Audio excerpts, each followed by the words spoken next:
पार्वती देवी तुझे करू कुशीत तुझी आई सेवा मानून घे आई सेवा मानून घे आई सेवा मानून घे आई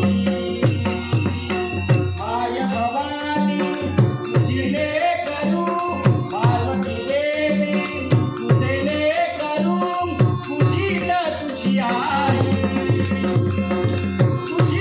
तुझी आई सेवा मानून घे आई सेवा मानून घे आई सेवा मानून घे आई. काय पाहिजे या कैलास पर्वताच्या ठिकाणी आले पण ध्यानी मनी चिंचणी शयनी आसनी भोजनी त्यांचे नामस्मरण करणारे नाही. माझे सौभाग्य आज या कैलास पर्वताच्या ठिकाणी नाही. जाणते मी हा प्राणेश्वर कुठे गेले हे जाणते. स्वकर्तव्यासाठी गेले असे नका.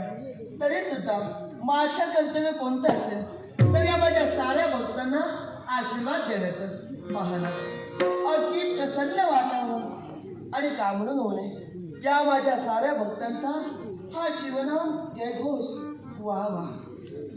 या बाजूला पहा भूतगण पिशाचगण सारे भक्तगण ओम नमः शिवाय ओम नमः शिवाय वाव अगदी आनंद वाटतो. अहो ना तुम्ही जर या कैलास पर्वताच्या ठिकाणी नसतात तरी सूत्र कशी आता आली हे या पार्वती मातेला मिळाले. अहो तुमचा आशीर्वाद माझ्या पाठीशी असताना मला कशाची चिंता.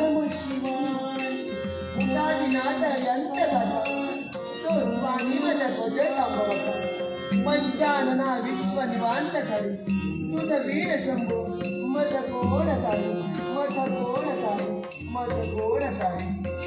पण पाहायला जरी कर्तव्य हाती घेतलं असेल ना तरी सुद्धा जोपर्यंत माझ्या भोलेनाथांची मी सेवा करीत नाही तेव्हा नाही आपण या ठिकाणी नाही आहे तरी सुद्धा मी अंतर्ज्ञानाने अंतर्मनातनं तुम्हाला भजिते आहे पूजित आहे. नमो देवा महादेवा आदिदेवा सदाशिवा.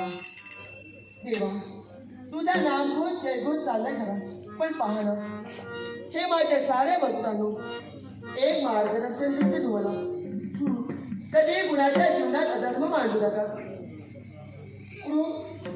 कुकर्म कधी कोणाच्या जीवनात करू नका. आणि असं जर घडलं असेल तर स्वतःच वाईट होणार. पण तुमचं रक्षण करण्यासाठी ह्या विश्वाची विश्वजनी याद करायची आहे. आणि म्हणून विश्व